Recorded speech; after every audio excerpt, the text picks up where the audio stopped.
Now today what I'm not going to do is I'm not going to tell you to rethink China. I'm going to tell China to rethink itself. The purpose of this is because China is about to embark on, and has already started, its modern journey to the West. The Sun Wukong story, the Monkey King. And if China is going to be number one, if it's going to be at the top for at least a couple of years, according to one earlier presentation, and if that journey is going to last decades or even centuries, then it needs to change a few things, the modus operandi that it's doing today, at least I believe, specifically in relation to people. Now, I know what you're thinking to yourself. You're thinking, but everything's going so well. There's rumor of an 8.7% GDP growth. Yes, it is going so well. The world's been going gaga for China for at least the last 5 to 10 years. And we're finding the banks, the world banks are talking about China overtaking the GDP of America by between 2016 and 2025. The Australian government came out with a white paper. It was called Australia in the Asian Century. Now this white paper was 320 pages but mentioned China 348 times. India was only mentioned 269 times and little old Singapore only 70. And earlier we saw a presentation by Hans Rosling, Asia's rise then and now.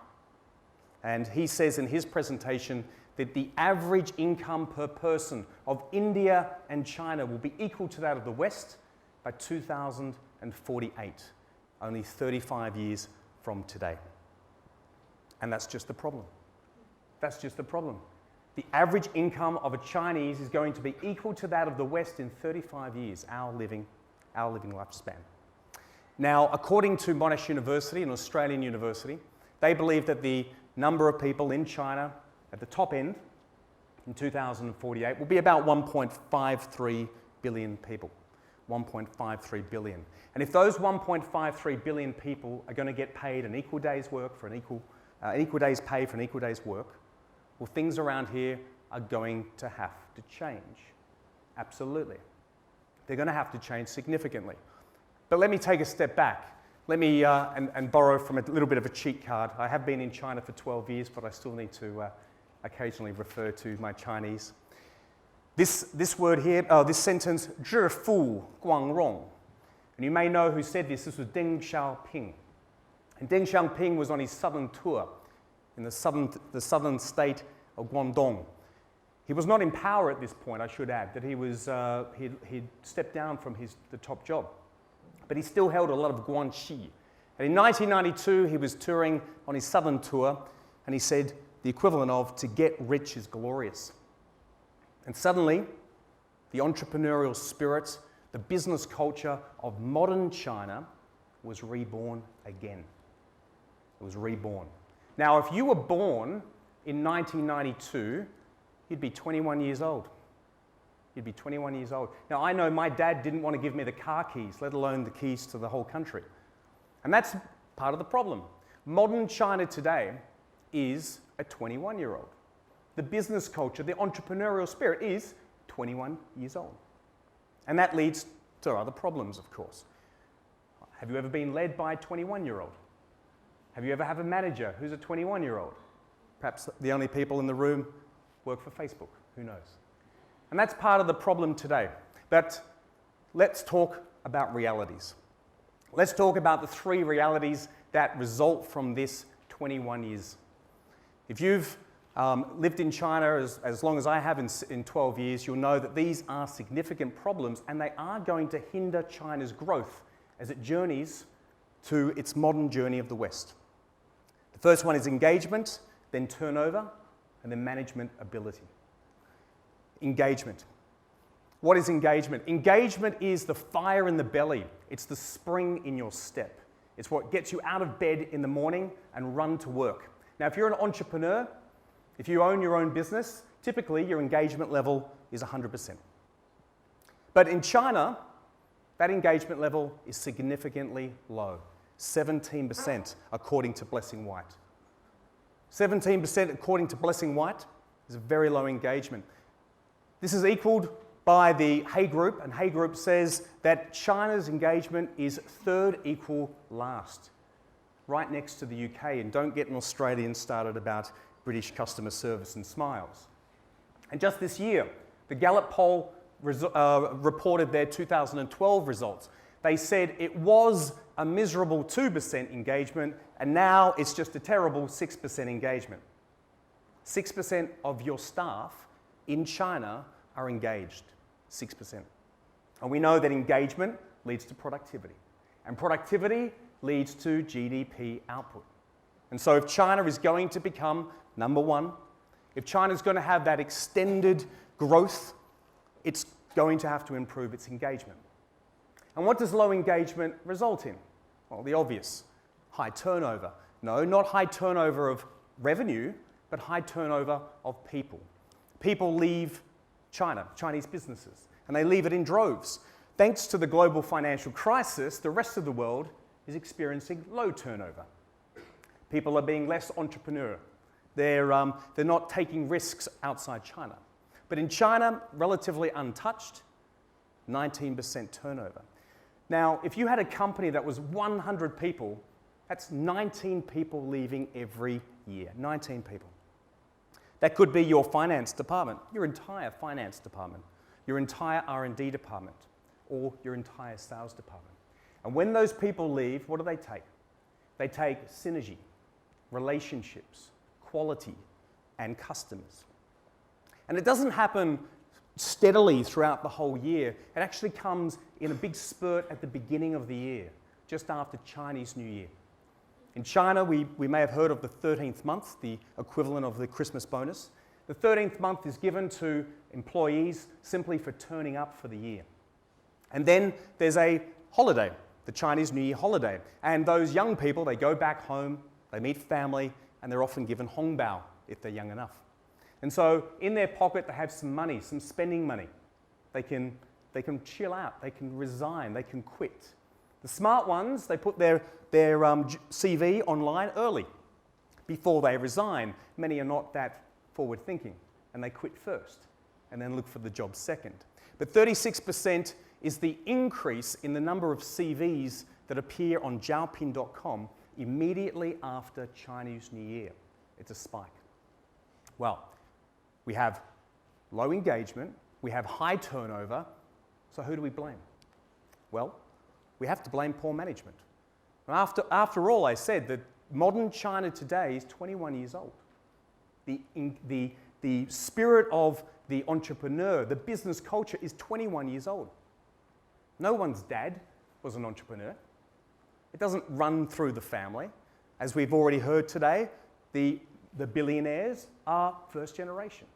And so we have a series of people who are managing the employees, and this is affecting turnover. Don't take my word for it. Let's look at Stanford University. So Stanford University looked at 16 countries, asked them 18 questions, management questions, and they found that China was the worst. At the bottom. At the far your left, you can see North America, USA, and Canada at the best. Maybe a slightly biased because they are, after all, Stanford University. But this result came out earlier this year. This is from Great Place to Work. The yellow you can see is Greater China, which includes Hong Kong, but is predominantly, the numbers come from Beijing, Shanghai, Guangdong, Shenzhen.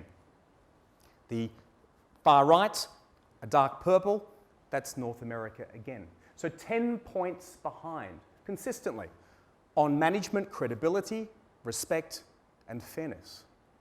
So this is the situation that we're in today. This is the problem. And part of the problem, I believe, is this expression, the 入乡随俗, which translates directly to enter the countryside, follow their culture. Or, as we would say in English, when in Rome, do as the Romans do. And we've lost that. We've forgotten that. And when Chinese businesses go overseas on that journey to the modern West, when they're going overseas to expand their market, the market that they have to do if they're going to bring Chinese people to the same level of income by 2048. When they go over there, they forget this cultural rule.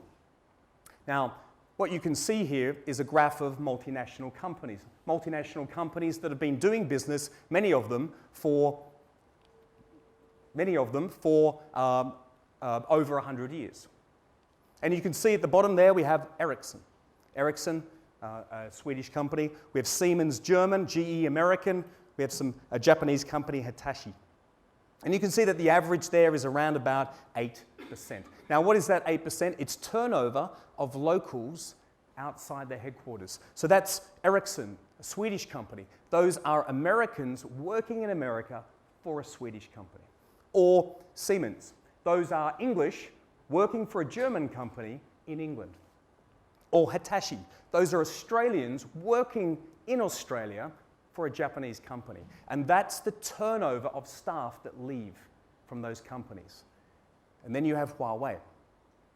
So as you can see, the 4 years, these are the averages, the 4 years in 2009 as high as 42%.